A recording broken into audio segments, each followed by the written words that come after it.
welcome and welcome back to my channel. I am Brittany Mills and thanks for tuning in. Yes, I know I have been gone for a while, but it's okay because I am back now. I have been asked many times if I trim my own hair and how I do so. So in this video, I'll be showing you guys how I do my blowout and my hair trim. If you would like to see my process, make sure you stay to the end of the video so you won't miss anything, okay?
Just a little helpful tip: when trimming your own hair, you want to make sure you cut a little bit at a time.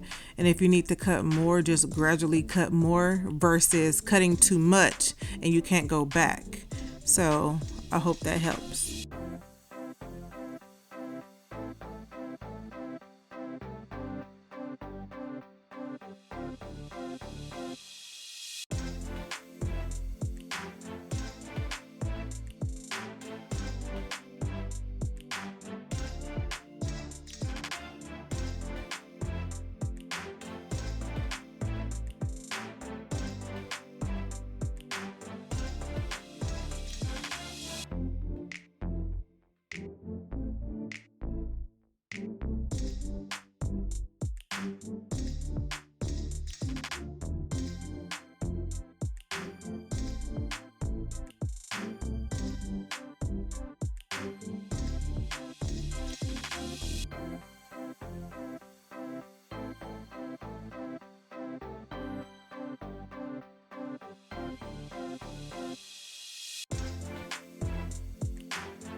So I am now done trimming my hair. I hope this video was truly helpful. so I end up only cutting about an inch off of my hair. If you guys have any questions, recommendations, or on any video that you would like to see next, please let me know. And once again, thanks for tuning in, and I hope you enjoyed the video. All the products will be added to the description of the video. Don't forget to like, subscribe, and comment, and until next time, I'll see you in my next video.